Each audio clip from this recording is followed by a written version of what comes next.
Our next keynote speaker is Anton Falkeis, co-founder of Falkeis Architects and Falkeis II Architecture Innovation Lab.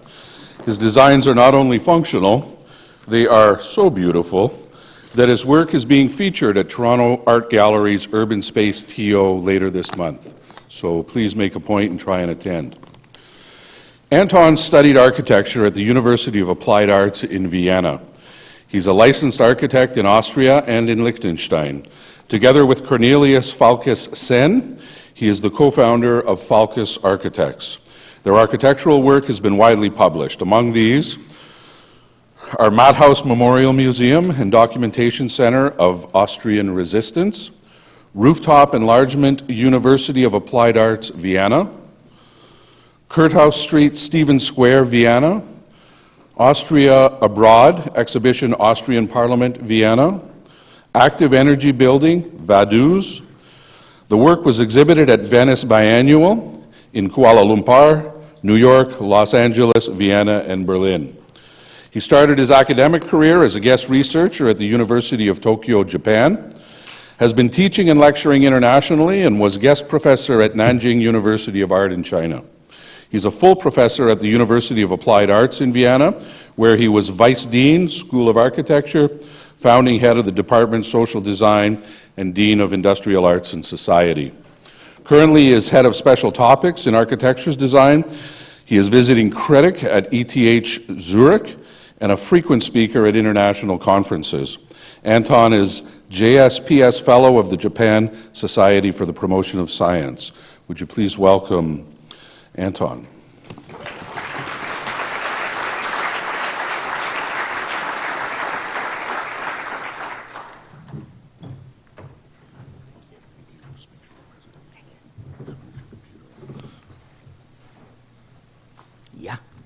Here.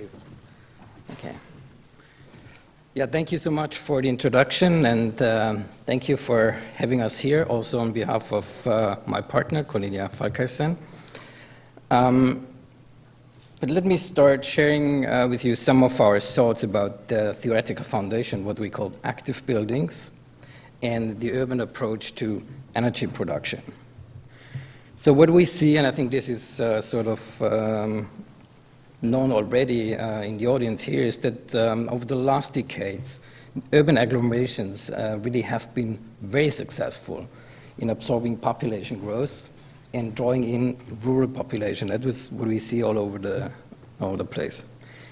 So what is interesting is that today, these sort of urban agglomerations are home to more than 50% of the world population, and they are responsible for 75% of the world's energy consumption, and they're emitting 80% of man-made carbon dioxide. So our contemporary cities actually have grown far beyond their sort of what we could call the original definition of a city. They are the most successful self-generated environments of mankind to date. They can no longer be understood as spatial entities. They behave more like living organisms. So we see that like amoebas, these cities just grow and shrink under the conditions of continuous change. So, but what is interesting about it is that this sort of biological vision has not been guiding our contemporary city planning so far. Urban growth in the 20th century city planning did not involve these sort of models of interaction. The system really lacked flexibility, failed to open up to design systems and to keep conflicting elements in play. So it was not expected to be evolutionary at all. So to deeply understand this phenomena, we conceived and ran experiments on what we call the city DNA.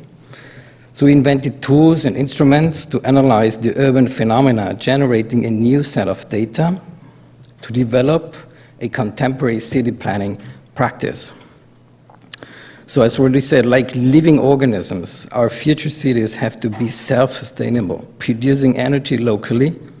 In this context, our concept of active buildings provide a new urban strategy, reducing carbon dioxide emissions and energy consumption. So active buildings are network structures. This is what you see in this sort of city structure here, that they create network structures creating local energy clusters by using renewable sources exclusively. They are smart nodes using the local grid to interconnect the autonomous energy clusters for sharing surplus. They work like local solar power plants using e-mobility as temporary storages and the reservoirs of hydropower plants to store the peak hours. So this is, I'm going to show you later on, most of this sort of theoretical approach we get a chance to realize with the project. I'm going to show you in detail. So, in a new low-carbon world, active buildings are stretching their wings towards the sky.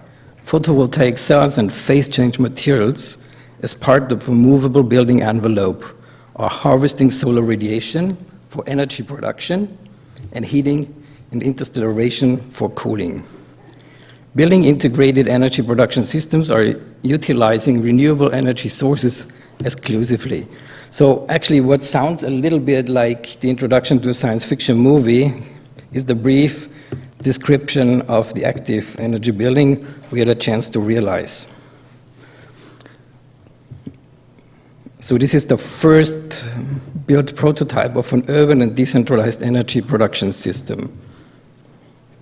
Actually, finally, in the end, sort of providing a more democratic model of energy production as well as energy distribution. And really to realize this type of work, applied transdisciplinary research is sort of crucial for the design process and includes research on acoustical phenomena, building integrated energy production and sustainable structures, as well as a biological approach, as I already said, to building, structural and urban design. And what is even more important is the social impact of these sort of technological innovations.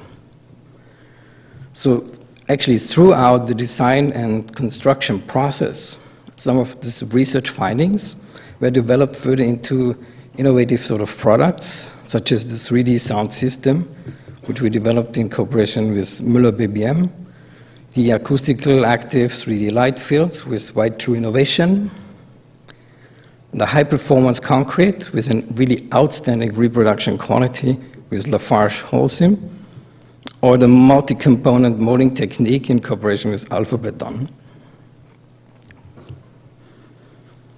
So some of these technological innovations really finally yielded a patent. What is here is like the movable building envelope, or were sort of built creating new knowledge in the field of digital production technique, like this sort of 3D freeform textile building envelope, and the complex 3D Voronoi load-bearing structure. And as already said in the introduction, we had a chance to really feature this project in different exhibitions internationally, in New York, Los Angeles, and Vienna, and Berlin, and we are really happy that the exhibition will be on show in Toronto, opening on October 15th at the Urban Space Gallery, and I really hope to see you there. So, with the first active building, a movable building envelope, I think this should, yeah. We've been this movable building envelope, so what you see here is this photovoltaic elements are moving out of the roof structure, collecting solar radiation, producing electrical power, which is first used in the building, sort of buffered in the e-cars in the basement, and then shared with a cluster, what we call the energy cluster. So we have 4 more buildings which are attached to this local cluster. And we are actually going to sell the peak hours to the local grid, and they use it sort of for refilling their hydropower plants. And if the building is in need, we just sort of gain back the energy. So this is sort of an in and out system for energy production and energy usage. So what is interesting about it is that the active building also operates on different levels on the level of sustainability, where the structure allows for reprogramming. I think this is what Dietmar was already talking about, that you have these sort of different lifespans. And on the reduction of CO2 emissions, because the whole building is just relying on the renewable energy exclusively. And of course, on the level of energy efficiency, because of local energy production and new techniques for regulating the building climate. I mean, what we had to do is, of course, a lot of intense on-site solar radiation analysis, because we have really, it's in a mountainside, it's have a lot of topography and so on and so forth. And we also created what we call the solar erosion tool, which actually sort of spreads out the building, massing of the building, so that you really can guarantee the most penetration of the sun really whole and deep into the building, so that you get the most use of surfaces. What you see here is that we have all this shading analysis, really to guarantee that we are using the most sun-exposed surfaces for creating solar power.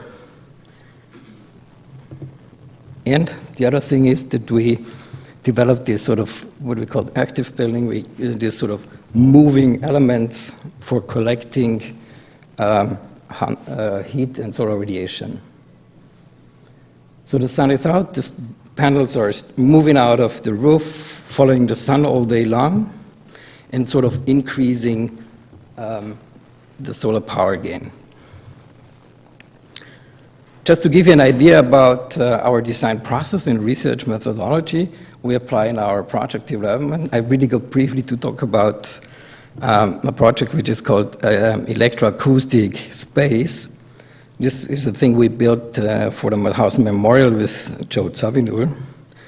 So what is interesting about this is that music means what we call Raumklang. So what we understand is music is finally produced by the space. So we have, just to understand, when I'm talking to you, just you have this sort of direct sound, which actually try to locate the sources. Where is the sound coming from? Then we have short-time reflections, and we have revibration. So this finally creates the whole what we call music. So if you do it in open space, what was the problem here is that there's the sound distribution, that we don't have any sort of reflection. So what we did is that we sort of replaced reflections of walls and ceiling by speakers running over a delay system. So we're going to simulate reflections of walls and ceilings, really of an actual space. So we really create the space by this sort of reflection. You can really hear it and feel it and understand it. What is interesting, what we learned throughout the project development, that by using this new technology we invented here, is that you can sort of manipulate and distort the space in a sort of a real-time process. So you could, what would you see later on here is this is the layout for the whole event. So, and this is I'm really not talking about let's say the event structure behind it. I'm just talking about the architectural approach and the innovation part of this project is that we really try to create this sort of space. So you have direct sound, and you have over a delay system, you create this sort of Raumklang, yeah, so that you really feel a space. You're sitting in a space, you're creating reflections of walls and ceilings, and you can really grab the space without seeing it. So this is when the event was going on. So in the very beginning, there was the audience was more than 7,000 spectators, and we sort of going to subdivide the space into more comfortable, smaller spaces of more or less 100 people in one space. And in the last scene, so actually to really remind people that they are sitting in an open space, we moved all the walls and we moved the ceiling, and you really can understand that you are in an open space again. And over the years, we had the chance to really work with what we call movable architecture to get a lot of experience which really helped finally to develop the active building. So this is one thing. It was a project for the roof of Felsenreitschule of the Salzburg Festival. So which is one of the most famous, let's say, venues for classical music. I mean, more or less, a lot of people may know about it. And the idea was that you have this sort of opening and closing system for the audience, which you can also use as a sort of a stage design thing. Here's another project. Jesus. It's a movable pedestrian bridge in Vienna, and I'm just really showing this sort of project to understand how we developed the active building idea and the active energy building. Here, the first time we really work on a different sort of structural system in terms of learning from nature and looking deeply into these strategies behind what nature does. So it's more about to understand the strategic approach than to really sort of copy-paste what nature is doing. So as you see in the bridge, we developed a structural approach that, let's say that the structure grows the biggest muscles where the forces are the biggest. So this is where you see this sort of strange shape of the bridge. And actually we continued this approach when we started the research for the active building in 2011. So there was this sort of also looking very deeply into nature in order to learn from it. Yeah, for example, here how energy transmission can work in a closed system. So I mean, everybody knows about this, how this sort of oxygen exchange works in this sort of closed system, and we try to sort of learn from this for how to exchange energy in our systems, or using phase change materials, which is substance which is capable of storing and releasing large amounts of energy. So what is interesting about this process is that changing phase means that you can store a huge amount of energy really on the moment when the substance is actually changing phase, means coming from solid to liquid and vice versa. So this is what we learned throughout the process, and this that we really try to store energy in terms of that we collect heat as heat and we collect cold as cold, with any sort of transmission in between. So of course we are using solar power, but we also try to use solar radiation to really heat the building on the passive way, of course. So this is why you see in the very beginning this sort of erosion methodology, so that you get the most sun exposure and guarantee that you have the most radiation into the building. But on the other hand, it's also interesting that you really use the heat and collect it and use it as heat again without any transmission. So, which means the wings open throughout, when the sun is out, the wings open and expose the phase change material to the sun. The sun starts melting the phase change material, changing phase and store a huge amount of energy. The wings fold it back to the building envelope, hook into the ventilation system, and the ventilation system is sort of taking out the heat from these huge wings and start sort of freezing the phase change material again. Then you open it again the next day, and so on and so forth. We do the same thing for a cooling system, which means we are open the wing throughout nighttime, expose the phase change material to sort of interstellar radiation in terms of that you can have a liquid phase change material which starts freezing again, and then it's closed in the morning, hooks into the ventilation system of the building and cools in a natural way the air in the building. So this is the main idea, and here you see some of the patent drawings how the system already worked. I mean, it took some years to really develop it and finally implement it into a building. So learning from nature again is what you see here is how to encapsulate these phase change materials. I mean, we really worked a long period of time to find out how to really create the right material, yeah, for the real sort of span of temperatures, and then how to encapsulate the whole system. This is what you see here, and really testing and monitoring all the processes for 2 years before we can really implement it into the building. So really you see research starting from scratch. Some charts about airflow in the system in times of activity according to heating and cooling. And what is also interesting is what we could achieve with this is that we had 24 square meters of heating rings, which actually reduces the amount of energy by 10%, and the cooling is just 15 square meter, which are actually cutting off 16% of cooling energy for the building.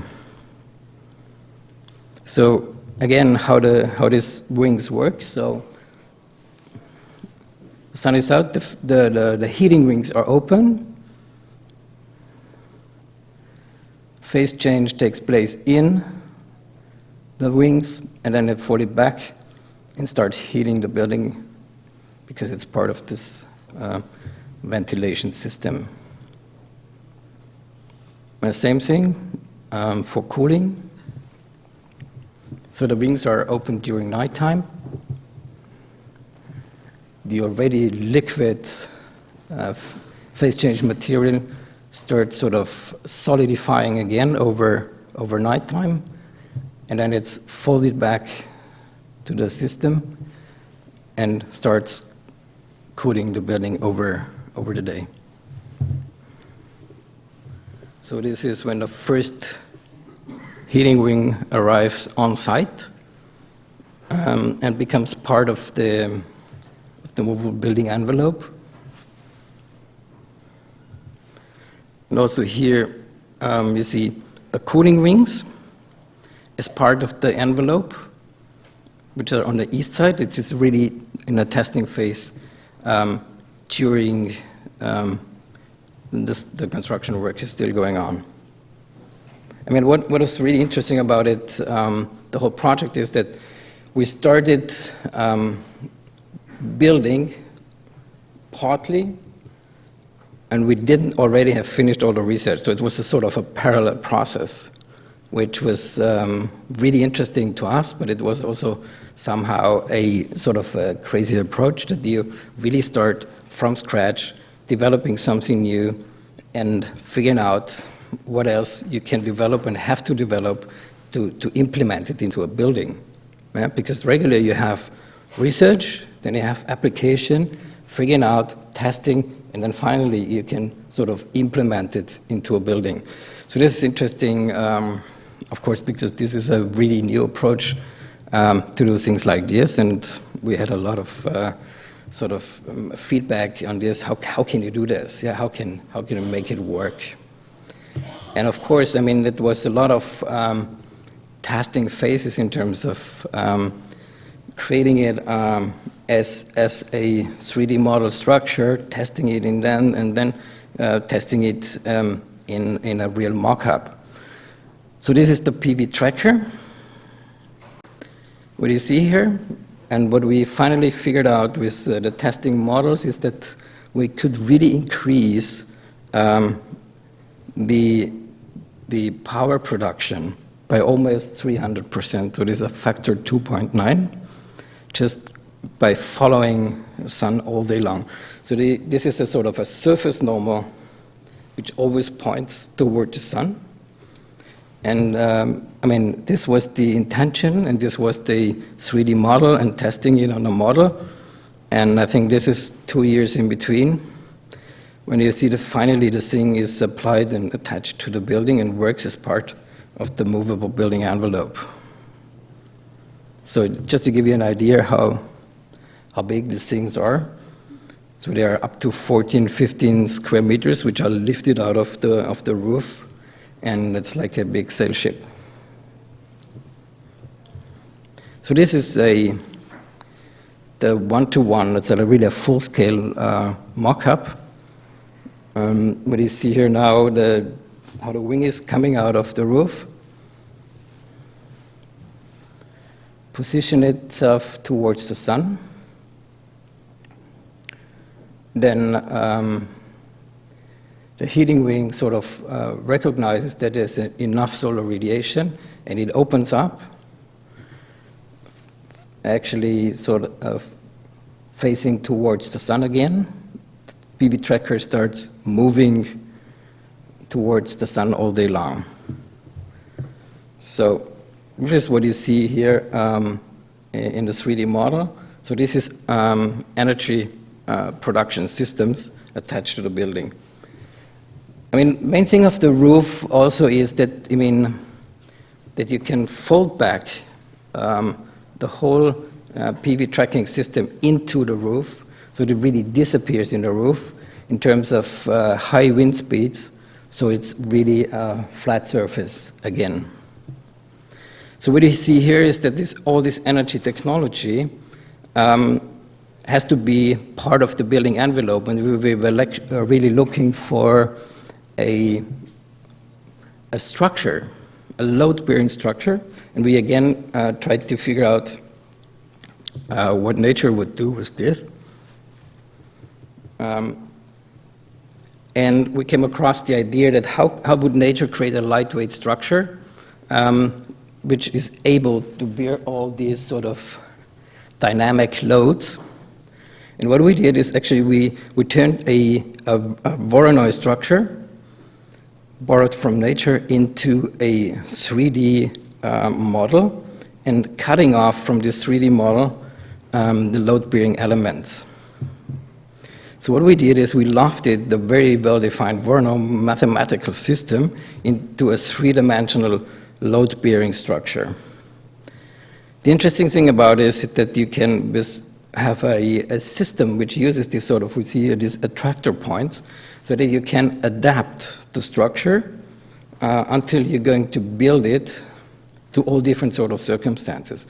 So this is what you see later on in an iterative process, that we try to sort of optimize the structure again and again and again. And finally, this is what are the construction drawings. I mean, there were no drawings. We did these drawings when the building was finished for the local authorities, because the whole project was really built from digital 3D models. So this is the structural part. We are using sort of cutting-edge technology, laser cutting steel, right from the 3D computer model. So this is really in the workshop when they just first assembled the whole thing. And this is how it was implemented in the building on the roof. So what you see here, the whole building was finally built in a sort of a temporary structure. So actually to guarantee the most sort of or best climate situation to work on a project over the years. And this is what it looks like from the inside when the roof was sort of finished. And you see here the part of the structural members, this sort of branching columns. These are prefabricated columns, and the idea is sort of the structural system, oops, it's not working. Yeah.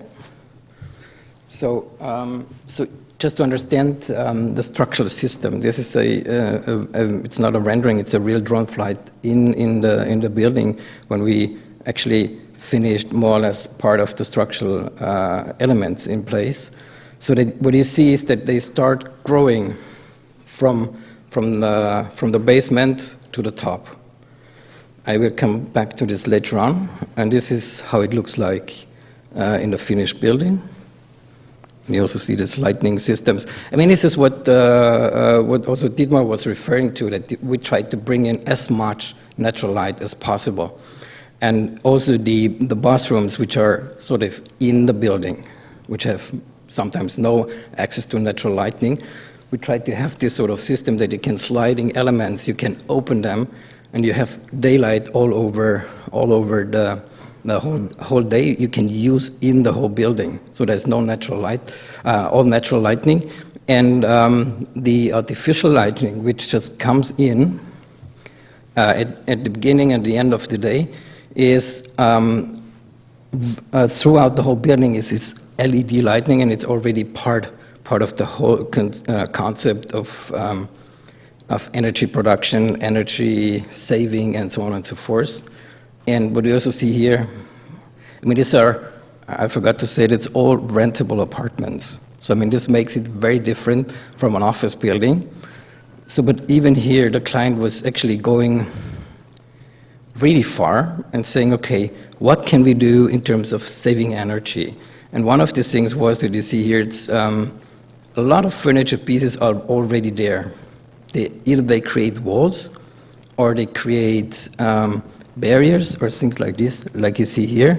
And the idea behind this was that if we are going to actually build most of the furniture pieces, we can guarantee the quality of the material, which means that we have very low ventilation ratios, because we don't have to sort of ventilate all the foam aldehydes and stuff like this, because we could guarantee the quality of the material. Yeah, so actually we're going to really lower down the ventilation ratios and stuff like this, and even the whole lighting system. So this is actually part of the architecture. And actually the lighting guarantees that you use the most efficient lighting systems available on the market. Okay, back to the idea of the load-bearing structure, how we developed it. So first of all, it was let's grow from top up and down. So the idea was that we tried to avoid that you could, as a tenant, you can have a flat which is 3 times or 4 times a parking lot. So this is what we see most of the dwelling buildings, is that the parking garage. So that, again, the car is sort of actually defining what is your apartment, the size of your apartment, because the structure starts in the parking garage and it ends up on top. And it's the same structure you use for a parking garage and you use for a flat. So the idea was that we just say, okay, we have these starting points in a parking garage, and we have the points to actually for the load-bearing structure on top, on the roof, and then we apply growth analogy to let things grow together. And this is what you can see here. So that finally, these 4,000 sort of possible structural elements were actually then run through a system to optimize the whole structure, which was run by a genetic algorithm, which means that we're trying to simulate an optimization process nature is sort of using. And you see in the first moment, the structure was moving a lot. And actually, when it comes to 2,000 generations of restructuring and recalculating the whole system, you figure out that is not a lot of movement anymore. And then we sort of were freezing this in this moment and say, okay, this is the optimized structure, and this is how it looks like in the building. So it's, you use the least members you can have for a structural system, and it's all about branching and growing. So this is what we use, is one type of V-shaped columns. You can also use upside down, which means you turn a V into an A, and then they start connecting to each other and really grow and branching throughout the building and creating a very minimal and very effective load-bearing structure. And the idea behind this is that in terms of what makes a building sustainable, yeah? So this means over the whole lifespan of the building, you can adapt the building to whatever functions and needs are coming up, yeah?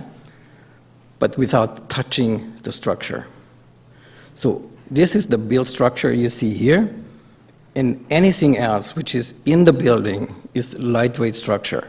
So you can easily remove and sort of reprogram the whole building. So this is why we came up with this idea, what does it mean to create a sustainable structure?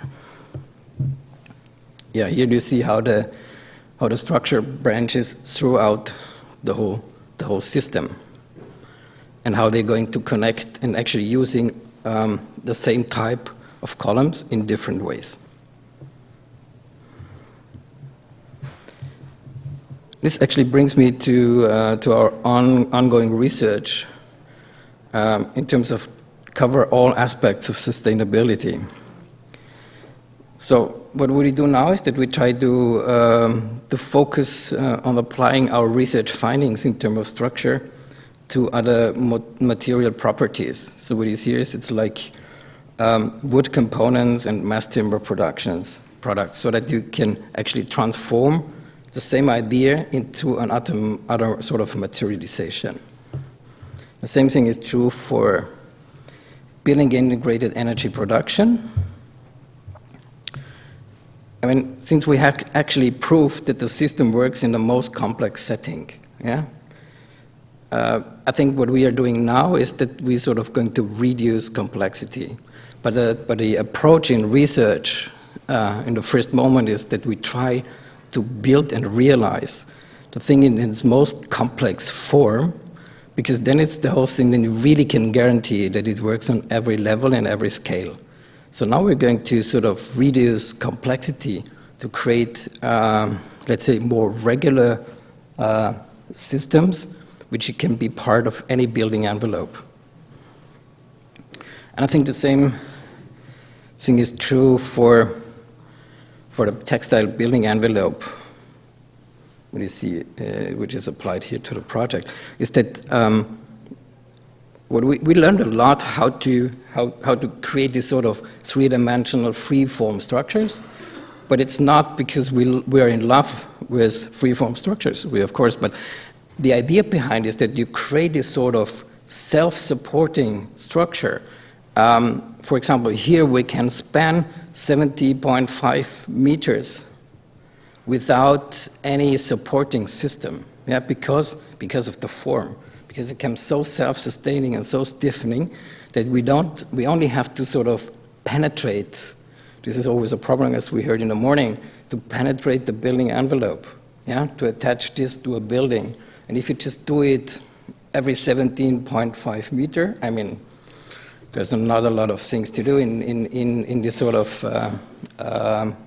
building envelope. I think these are things what we could call learning outcomes from this very complex and developing this sort of complex structure. And I think there's one thing we also learned in the process of really building the whole thing is that there's a big difference between complex and complicated.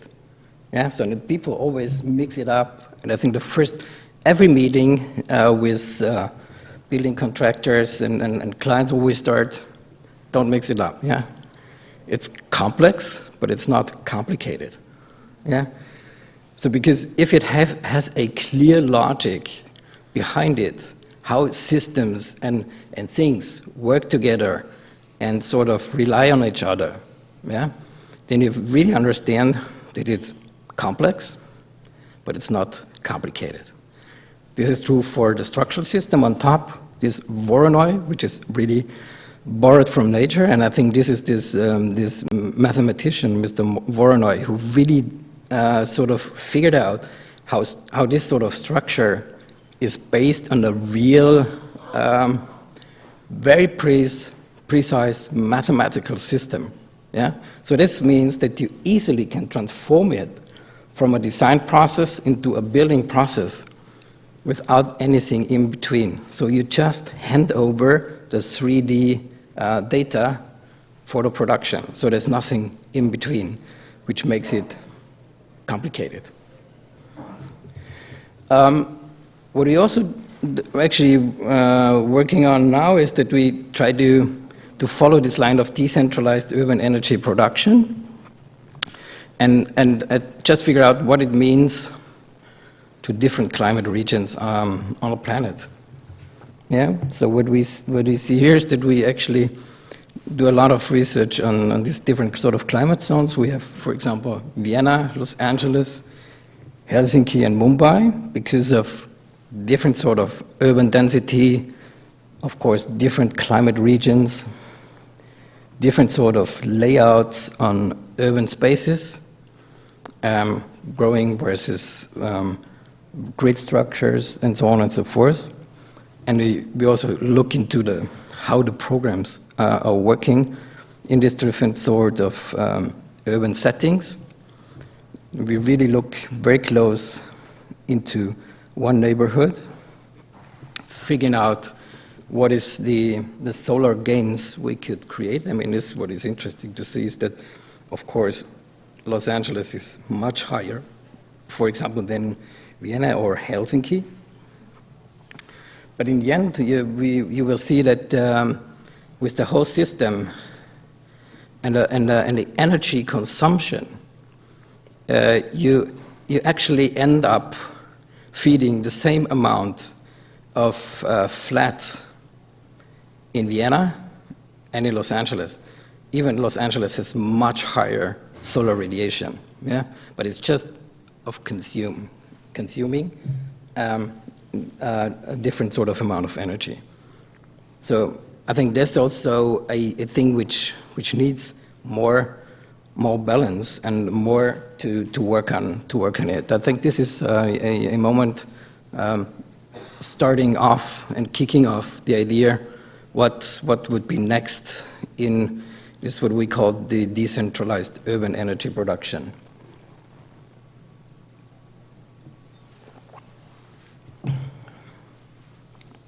So you see, this is the amount of households you can feed because of the energy consumption. And there's, of course, the biggest difference between Los Angeles and Mumbai, for example. And how we're going to apply our new urban technology to sort of feed these sort of different systems. And we try to prove that it also works in this very dense urban settings like we have in Vienna in the 8th district, which is, compared in density, it's actually more or less the same like we have in Manhattan, for example. Sorry. So what you see here now is the more or less finished building, how all the systems are in place and working. So you see the climate wings, the cooling wings, and you see the PV tracking system on top.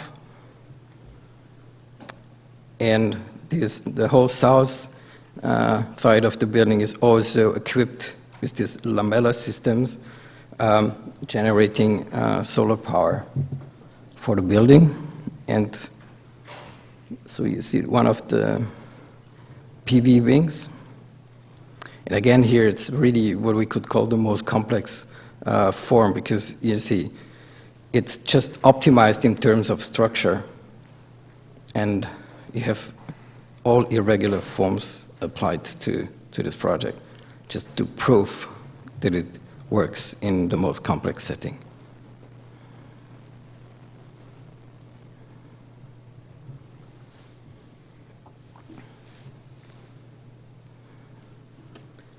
And we had a really an amazing press coverage.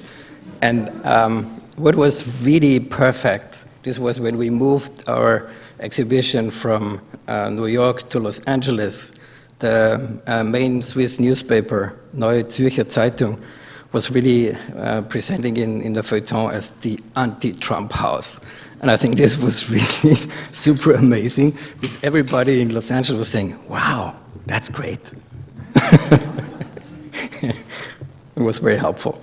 And on the other hand, that we also had the chance that our federal president, Mr. Alexander von der Bellen, was actually visiting the building on an official visit, and it was sort of the opening of the building. And I mean, he's also a president who is doing tweets, but I mean, these tweets are completely different. So he he's saying that he really likes the project and he really likes the building, and you see what everybody does, and he he enters the building and touches the structure. So this has this sort of emotional background, how a structure can communicate with you. And yeah, as already said, we would be very happy to see you all on the exhibition here in Toronto in Urban Space Gallery. And yeah, the opening reception will take place on 17th. So happy to see you there. Thank you for.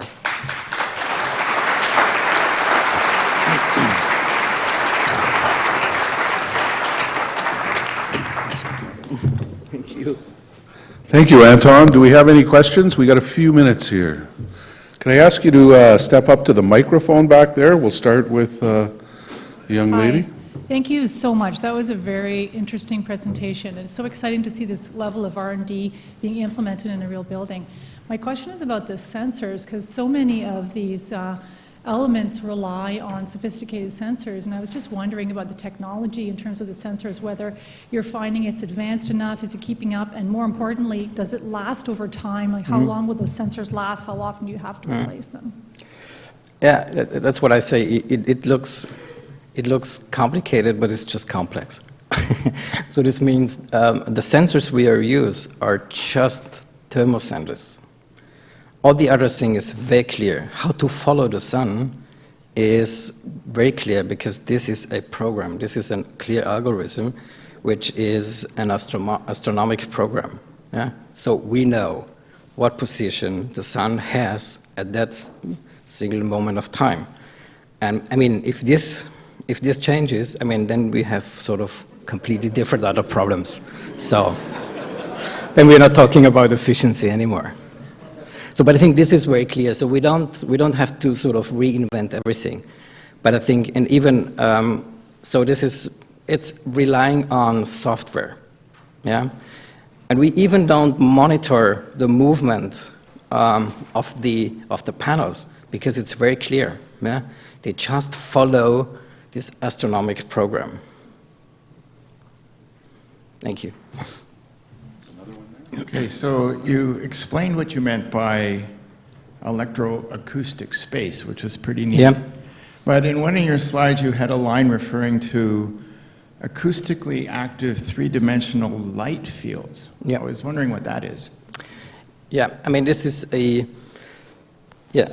could go very deeply. So it is we sort of really trying to optimize the structure to its totally limit, which means we have a 30 centimeter of floor plates, and there's this sort of isoparm lines where you figure out where the stresses are perfect and where we don't need 30 centimeters, and we also would work with 22 centimeters. So this creates this sort of lenses. And we use this sort of lenses in the floor plates to create lightnings. Yeah, so you see one of these big three-dimensional things, which is just part of this sort of setback in the flow plates from 30 to 22 thickness of flow plates, creating these islands which actually work as a light field. And the problem with light fields always is that they work like a drum, so acoustically, so they are sort of amplifying the noises in the space. And this is what is interesting about it, is we try to do this three-dimensional to create sort of other sort of reflections, yeah?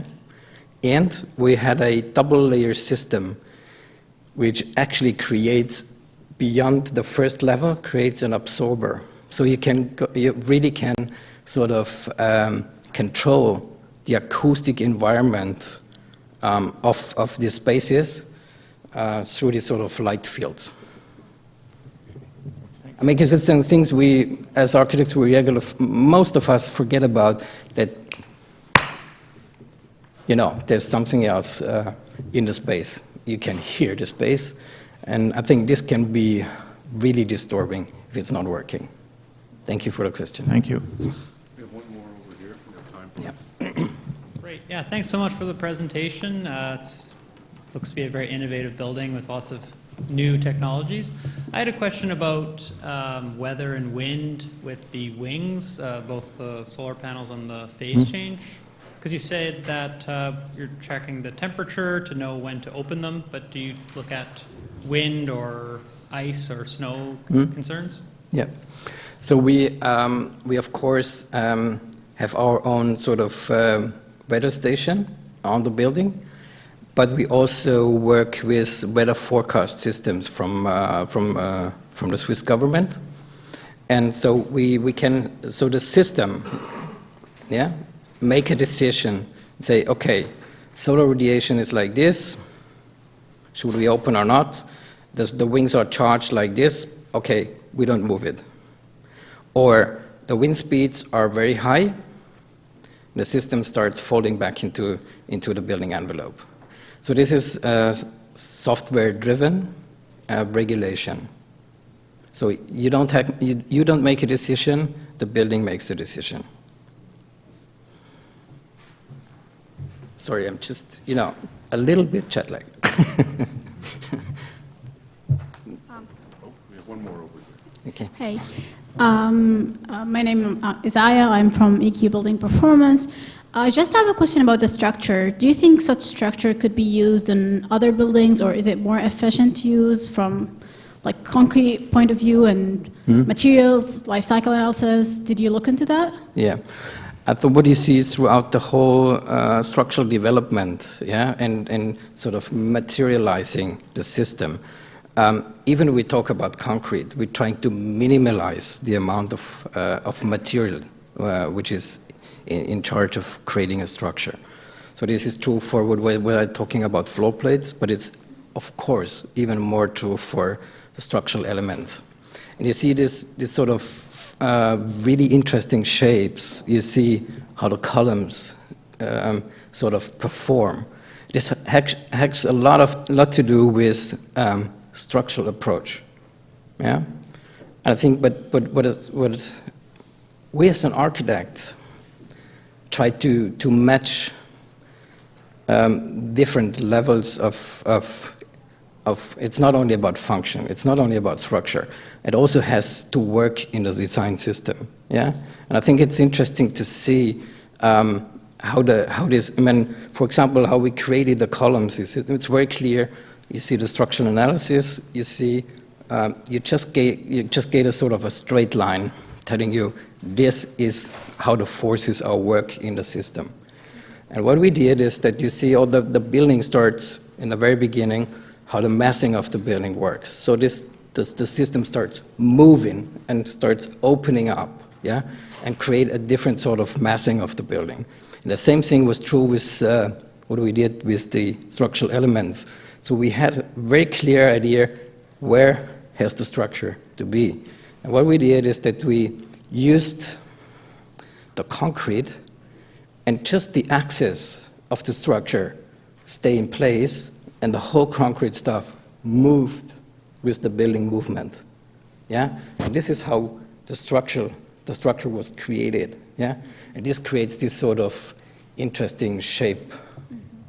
And it's also on the structural analysis part, it's also sort of helping the structure. Yeah, because it's creates another sort of stiffness.